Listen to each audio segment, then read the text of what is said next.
नमस्कार. आकाशवाणी औरंगाबाद केंद्राच्या बातमीपत्रात मी ओंकार माहूरकर आपलं स्वागत करतो. सुरुवातीला ठळक बातम्या. शेतकऱ्यांना सरसकट 1.5 लाख रुपयांची कर्जमाफी राज्य सरकारकडून जाहीर. लोकप्रतिनिधी, सरकारी नोकरांसह कर भरणाऱ्यांना कर्जमाफीतून वगळलं. येत्या 17 जुलैपासून संसदेचं पावसाळी अधिवेशन. हुतात्मा जवान संदीप जाधव यांच्यावर शासकीय इतमामात अंत्यसंस्कार. आणि महिला क्रिकेट विश्वचषक स्पर्धेत भारताचा इंग्लंडवर विजय. ऑस्ट्रेलिया ओपन बॅडमिंटन स्पर्धेत के. श्रीकांत पुरुष एकेरीच्या अंतिम फेरीत. आता सविस्तर बातम्या.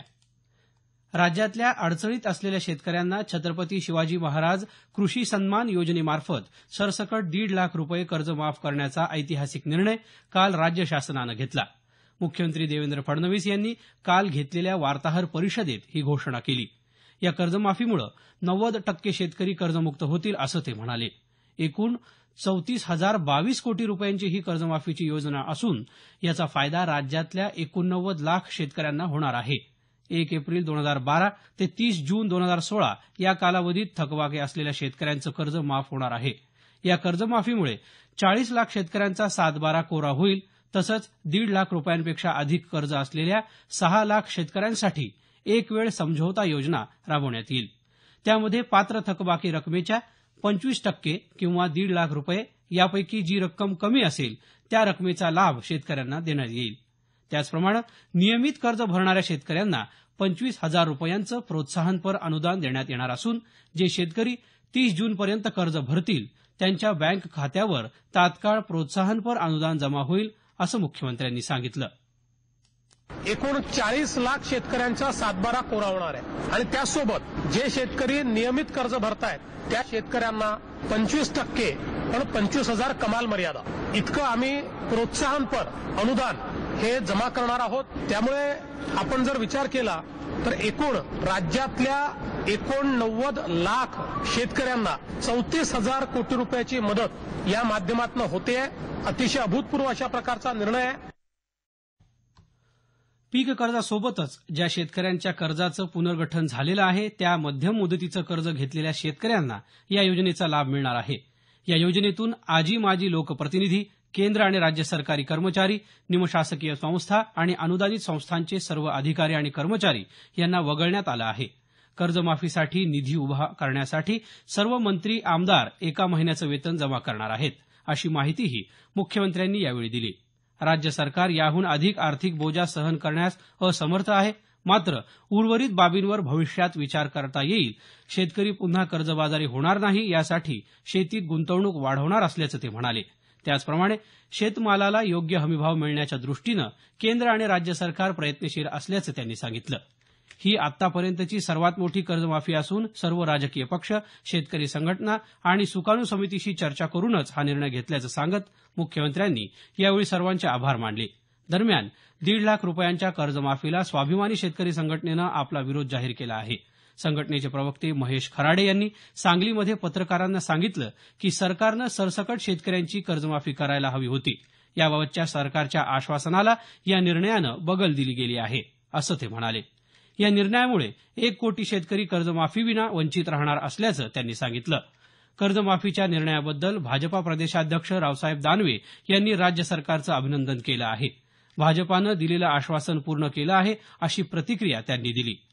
शिवसेना नेते परिवहन मंत्री दिवाकर रावते यांनी सर्वसाधारण शेतकरी या कर्जमाफीच्या घोषणेनं आनंदून जाईल असं म्हटलं आहे. सरकारनं 7/12 कोरा करण्याचा शब्द पाळला नाही, अशी टीका विधानसभेतील विरोधी पक्षनेते राधाकृष्ण विखे पाटील यांनी केली. सरकारनं सर्व शेतकऱ्यांचं कर्ज माफ केलं पाहिजे, अशी मागणी त्यांनी केली. काँग्रेसचे प्रदेशाध्यक्ष अशोक चव्हाण यांनी मर्यादा न घालता सरसकट कर्जमाफीची मागणी कायम असून सरकारनं घेतलेला आजचा निर्णय शेतकऱ्यांच्या एकजुटीचा आणि संघर्ष यात्रेचा आहे, असं त्यांनी म्हटलं आहे. सरकारनं घेतलेल्या कर्जमाफीच्या निर्णयाच्या पार्श्वभूमीवर सुकाणू समितीची आज मुंबई इथं बैठक होणार आहे. संसदेचं पावसाळी अधिवेशन येत्या 17 जुलैपासून सुरू होणार आहे. अधिवेशन 11 ऑगस्टपर्यंत चालणार आहे. केंद्रीय मंत्री राजनाथ सिंह यांच्या अध्यक्षतेखाली संसदीय व्यवहार समितीची परवा बैठक झाली. त्यात हा निर्णय झाला. राष्ट्रपती प्रणव मुखर्जी यांच्याकडे संबंधित तारखांची शिफारस करण्यात आली होती. पंतप्रधान नरेंद्र मोदी आज आकाशवाणीवरील मन की बात या कार्यक्रमातून देशवासियांशी संवाद साधणार आहेत. या मालिकेचा हा 33वा भाग असेल. आकाशवाणी आणि दूरदर्शनच्या सर्व वाहिन्यांवरून सकाळी 11 वाजता हा कार्यक्रम प्रसारित होईल. हे बातमीपत्र आकाशवाणीच्या औरंगाबाद केंद्रावरून प्रसारित केलं जात आहे. आमचं हे बातमीपत्र newsonair.com या संकेतस्थळावरही उपलब्ध आहे.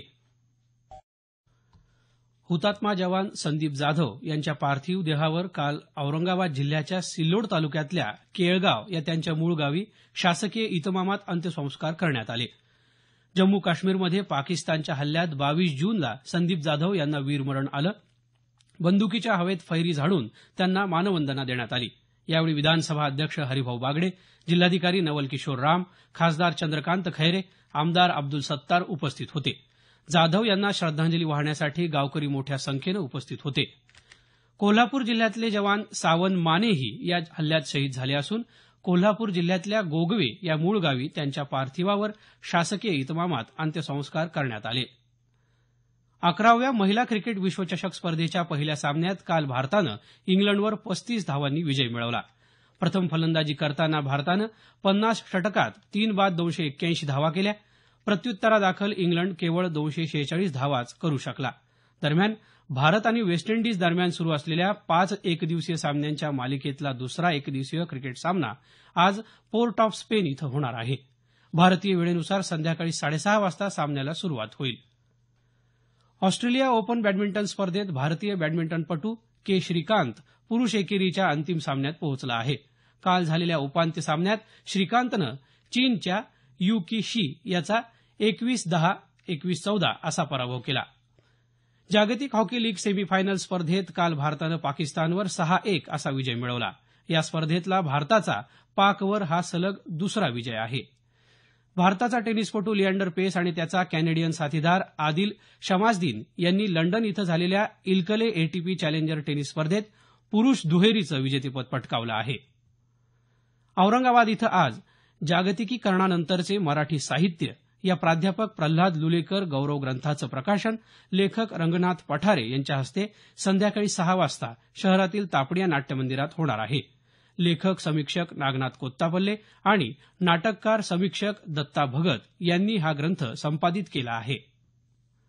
राजर्षी शाहू महाराज यांच्या जयंतीनिमित्त सामाजिक न्याय दिन उद्या साजरा होत आहे. या निमित्तानं जालना इथं डॉक्टर बाबासाहेब आंबेडकर सामाजिक न्याय भवनात सकाळी 10 वाजता विशेष कार्यक्रम आयोजित करण्यात आला आहे.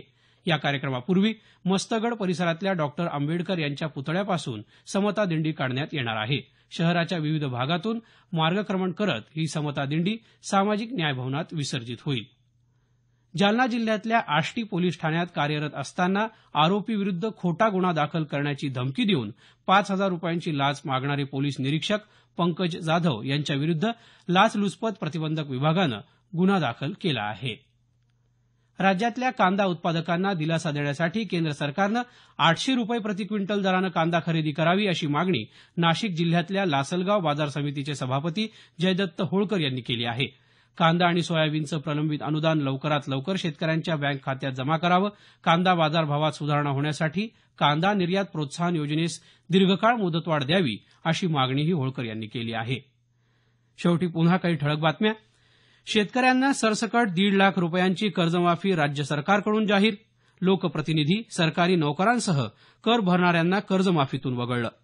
येत्या 17 जुलैपासून संसदेचं पावसाळी अधिवेशन. हुतात्मा जवान संदीप जाधव यांच्यावर शासकीय इतमामात अंत्यसंस्कार आणि महिला क्रिकेट विश्वचषक स्पर्धेत भारताचा इंग्लंडवर विजय. याबरोबरच हे बातमीपत्र संपलं. आमचं यानंतरचं संक्षिप्त मराठी बातमीपत्र सकाळी 10 वाजता.